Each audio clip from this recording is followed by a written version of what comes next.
plenário deve analisar esta semana o projeto que cria o Sistema Único de Segurança Pública.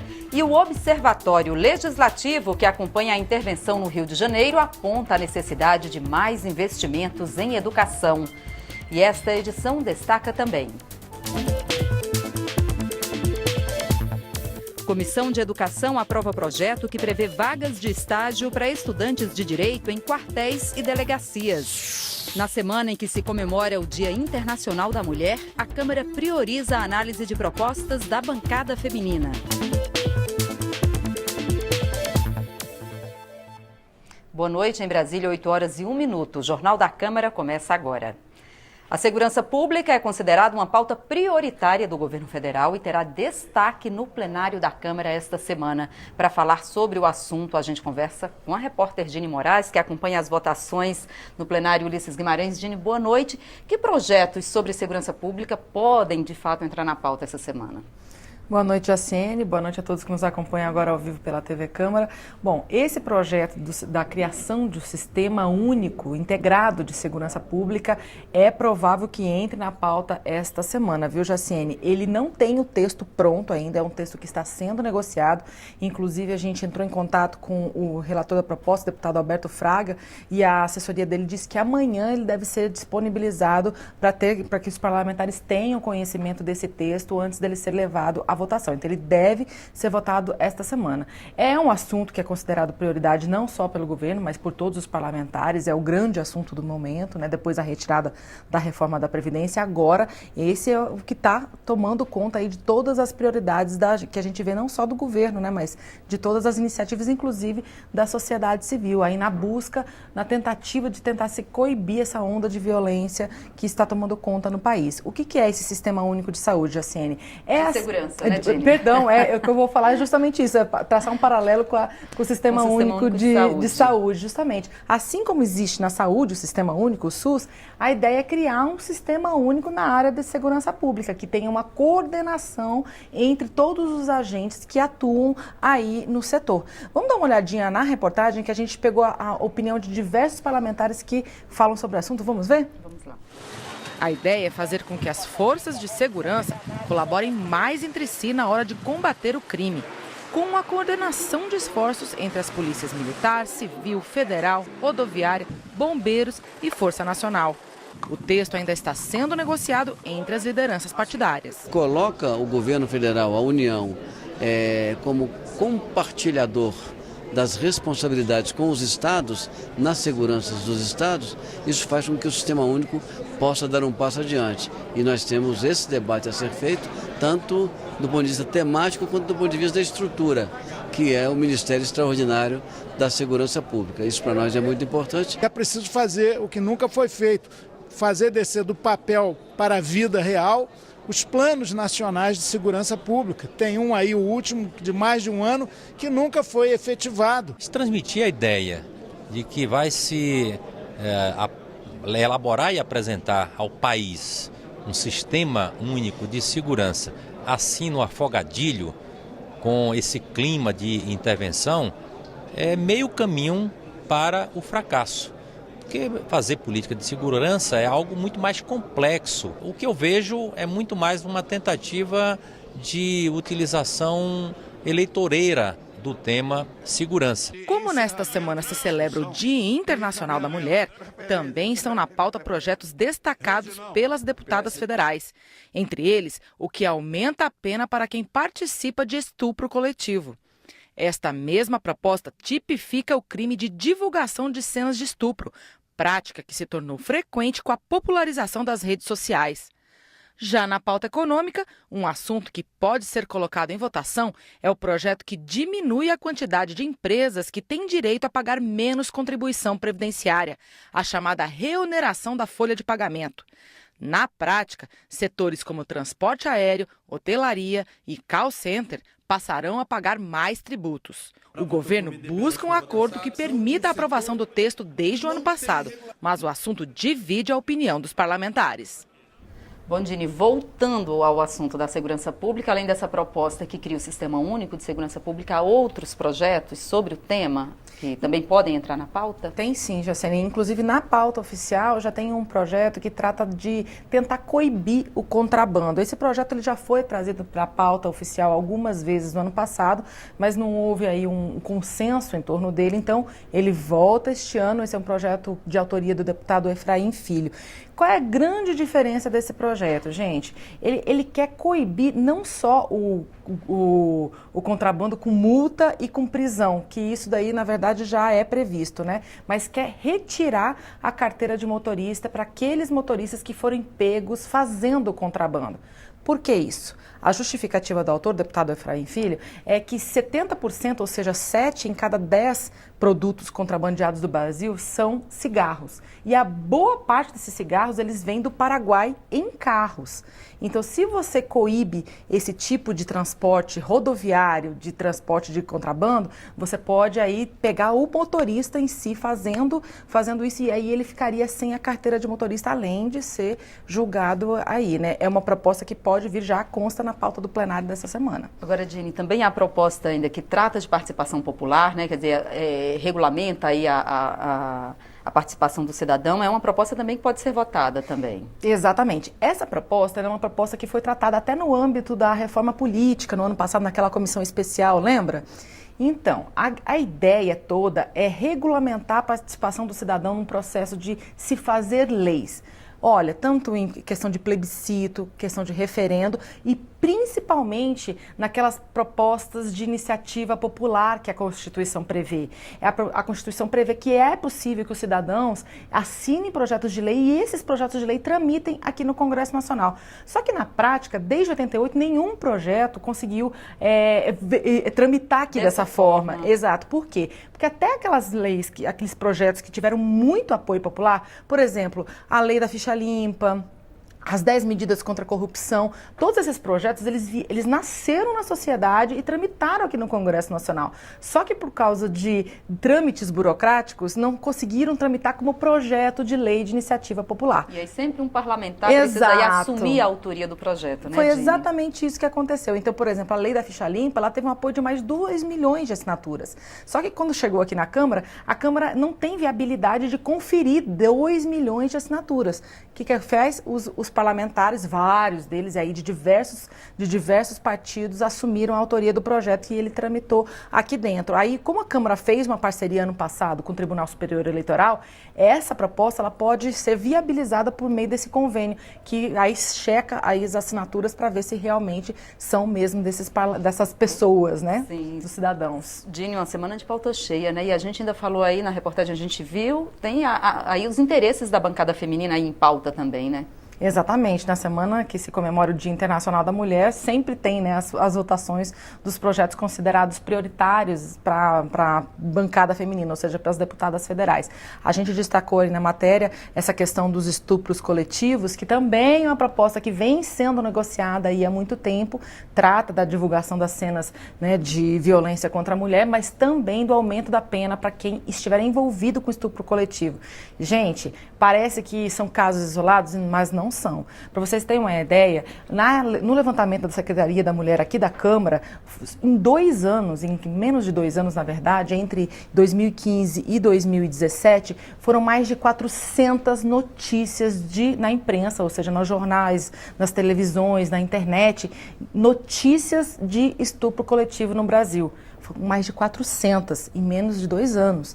Ou seja, é um problema recorrente, é um problema que precisa ser solucionado do ponto de vista legal também, né, Jacene? Tá certo, Dini. E amanhã tem reunião de líderes? Amanhã à tarde tem reunião das lideranças partidárias, são eles que vão bater de fato o martelo sobre o que de fato vai ser votado no plenário da Câmara, e 1 horinha depois está prevista inclusive a reunião também da mesa diretora da Câmara dos Deputados, que são aqueles deputados que coordenam os trabalhos aqui na casa. Tá certo, Dini, muito obrigada pelas informações. Boa noite, Jacene. Boa noite a todos. Uma prioridade na pauta de votações do plenário esta semana, em que se comemora o Dia Internacional da Mulher, como a gente falou aqui, são as propostas da bancada feminina como projeto que tipifica o assédio moral no ambiente de trabalho e também o que torna crime a divulgação de cenas de estupro. Nos últimos 2 anos, a bancada feminina conseguiu aprovar 16 projetos na Câmara. Entre as propostas estão leis como a que proíbe o uso de algemas em mulheres grávidas e a que considera homicídio qualificado o assassinato de mulheres em razão do gênero.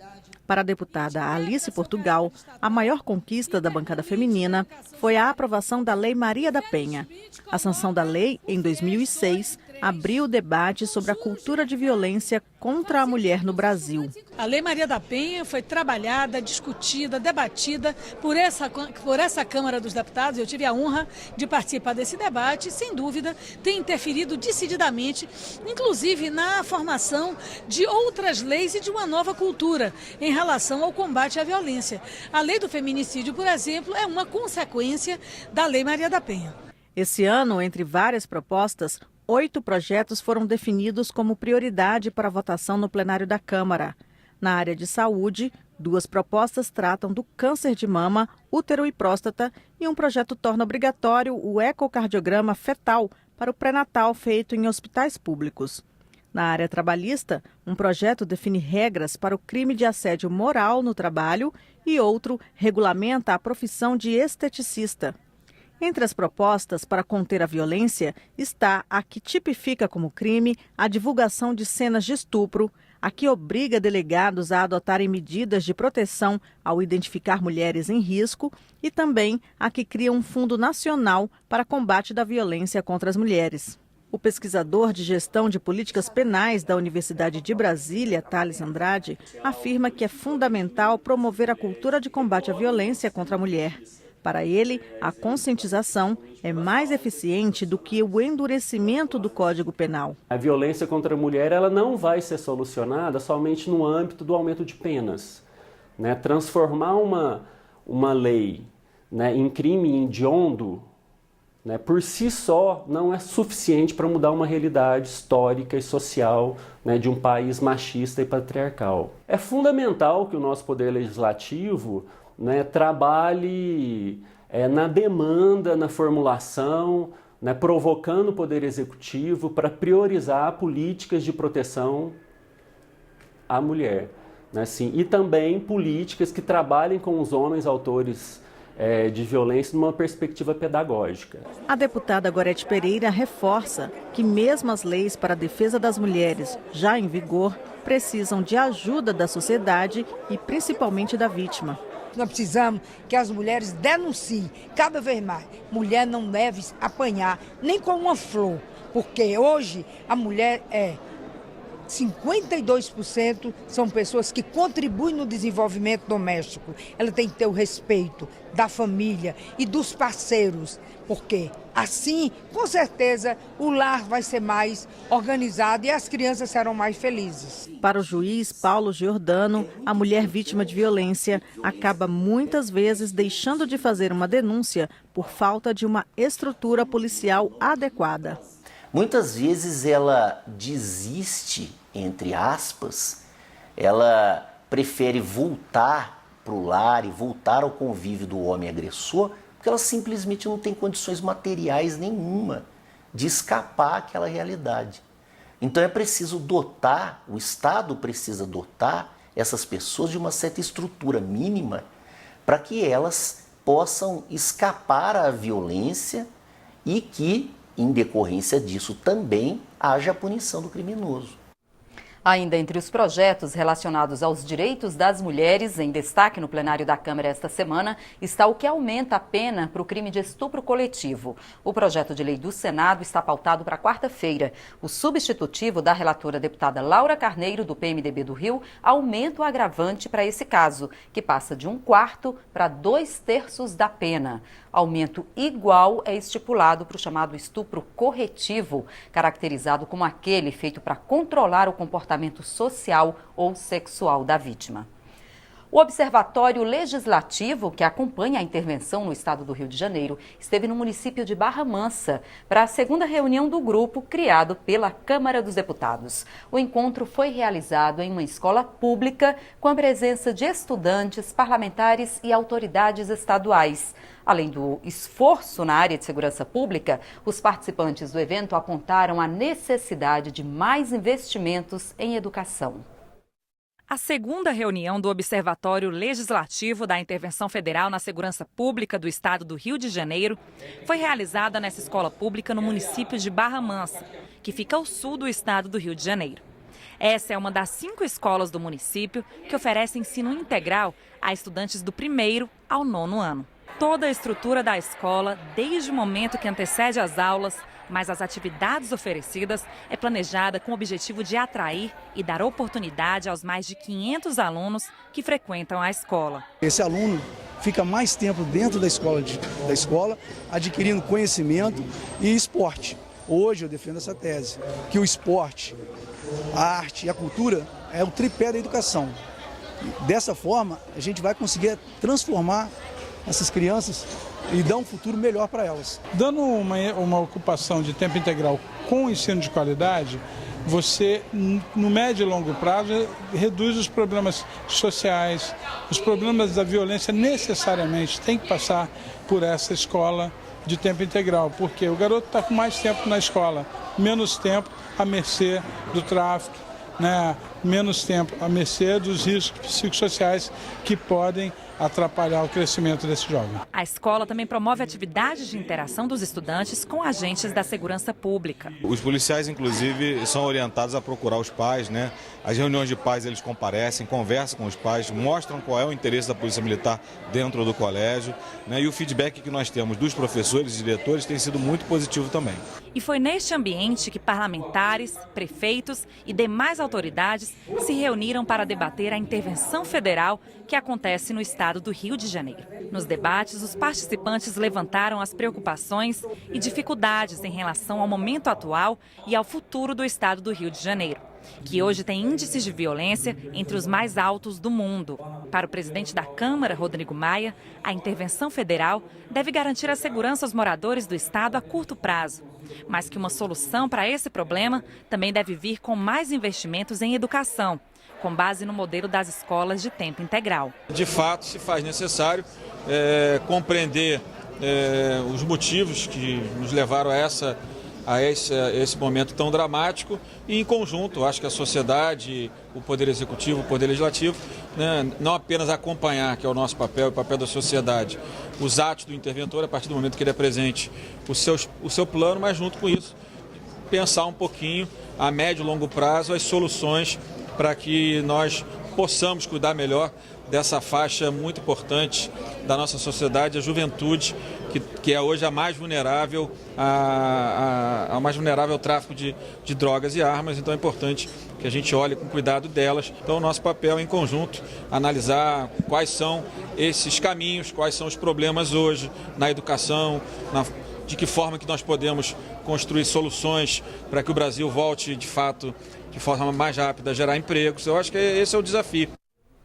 O Observatório da Intervenção Federal no Rio de Janeiro foi criado pela Câmara dos Deputados e tem o objetivo de fiscalizar o planejamento, a execução e os resultados das ações militares para combater a violência no Estado. Na internet, o portal pode ser acessado no endereço olerge.câmara.leg.br. Com a proximidade da campanha eleitoral, as chamadas fake news mobilizam os candidatos e a Justiça Eleitoral. O anúncio de que o Conselho de Comunicação Social do Congresso iria apresentar um anteprojeto de lei para combater a divulgação de notícias falsas na internet provocou polêmica na reunião do órgão nesta segunda-feira. A apresentação de uma nota técnica acompanhada de minuta de projeto de lei provocou divergências na reunião do Conselho de Comunicação Social do Congresso, convocada para discutir fórmulas para prevenir a divulgação de notícias falsas na internet. Com medo de que a regulamentação do assunto ameace a liberdade de imprensa, alguns conselheiros pediram cautela no debate. Não era estudo, já estava mesmo sob o formato de um projeto que o Conselho apresentaria ou submeteria oportunamente. Eu não me conformei com isso. Esse assunto não pode ser atropelado. E eu vou fazer todo o possível para que a cautela conduza o trabalho dos deputados. Ficou decidido que 6 conselheiros irão compor uma comissão de relatores para apresentar uma proposta oficial do Conselho. O presidente explicou que a nota técnica serviria apenas de ponto de partida para os debates dentro do Conselho. Esse anteprojeto é apenas um estudo inicial a ser cotejado com mais 8 projetos de lei que tratam sobre o tema. Ou seja, não é uma iniciativa do Conselho, nem sequer foi votado dentro do Conselho para se transformar em sugestão. É importante deixar claro que o Conselho não tem poder deliberativo, ele é um órgão consultivo. A sua opinião pode ser acatada ou não pelos parlamentares. Tem que deixar muito claro que o Conselho de Comunicação Social não extraiu nada até agora, não houve nenhuma discussão, não há nenhum projeto de lei, o Conselho de Comunicação Social não tem a atribuição de propor projeto de lei, ele faz estudos com base nos projetos de lei. A Comissão de Educação aprovou o projeto que oferece uma nova possibilidade de estágio para estudantes de direito. A proposta permite que os universitários possam estagiar em delegacias da Polícia Civil e em quartéis da Polícia Militar. Diariamente, as polícias militar e civil trabalham como instrumentos da lei para manter a ordem. Os deputados da Comissão de Educação acreditam que este ambiente pode ser didático para os estudantes de direito. Os parlamentares aprovaram um projeto que autoriza delegacias e quartéis a contratarem estagiários. O autor do projeto, o deputado Alberto Fraga, defende que os policiais poderão fazer consultas jurídicas com os estudantes de direito e se protegerem de possíveis punições. Já os universitários acompanhariam de perto as rotinas que envolvem direito penal. A teoria é uma coisa, na prática é outra. Eu garanto a você que o estagiário na Polícia Militar, ele vai ter muito mais embasamento, muito mais, vamos dizer assim, fundamentos para depois fazer a defesa dos seus próprios casos. É um estágio que eu tenho certeza que será bastante disputado. A presidente da Comissão de Estágios da OAB lembra que já existem leis estaduais que autorizam este tipo de estágio, mas ela acha importante que essa oportunidade para os universitários se torne nacional. Pelo texto aprovado, os estagiários deverão estar cursando, no mínimo, o 6º período da faculdade. Eu acredito que é por demais interessante, porque o estudante de direito ele vai somar aquelas atividades que são realizadas dentro da delegacia. Então, ele vai estar lá auxiliando o escrivão na elaboração dos interrogatórios de testemunhas ou mesmo de acusados. Ele vai estar auxiliando o próprio delegado na pesquisa de jurisprudências, de decisões específicas em relação a determinadas matérias. Então, ele vai exercer a função de estagiário como um assessor mais habilitado. E a Comissão de Constituição e Justiça aprovou a criminalização de atos que violem prerrogativas de advogados no exercício da profissão. O projeto de lei também criminaliza o exercício ilegal da advocacia.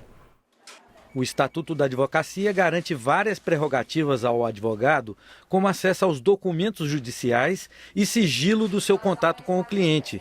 Mas para representantes dos advogados, muitas vezes essas prerrogativas são desrespeitadas, porque não há punição prevista na legislação. O problema no Estatuto é que ele ficou no meio do caminho. Embora ele tenha nos conferido direitos, não previu sanções para a sua violação.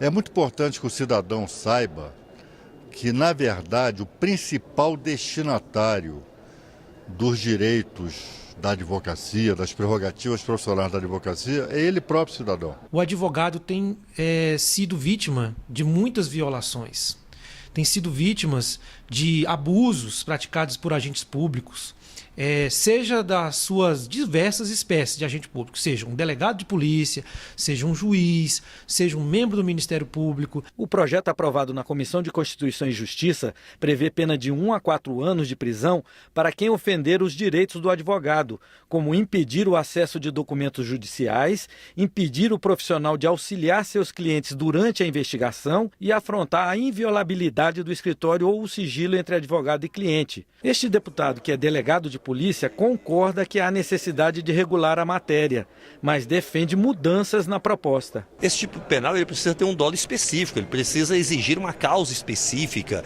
para caracterizar o crime, senão vai inibir os outros operadores do direito. O escritório do advogado tem uma inviolabilidade absoluta Nem o asilo, a casa do cidadão brasileiro tem uma inviolabilidade absoluta, não é? Se houver indícios, provas de que existem, que determinado profissional da advocacia está envolvido em crime e que existem provas dentro do escritório do advogado, o juiz poderá sim determinar a busca e apreensão naquele escritório. A proposta ainda precisa ser votada no plenário da Câmara. Se aprovada sem alterações, segue para a sanção presidencial. O novo líder do Democratas é o deputado Rodrigo Garcia, de São Paulo. Já a bancada do PSD escolheu o deputado Domingos Neto, do Ceará, para conduzir os trabalhos pelo partido aqui na Câmara. Veja agora quais são as prioridades dessas duas bancadas para este ano.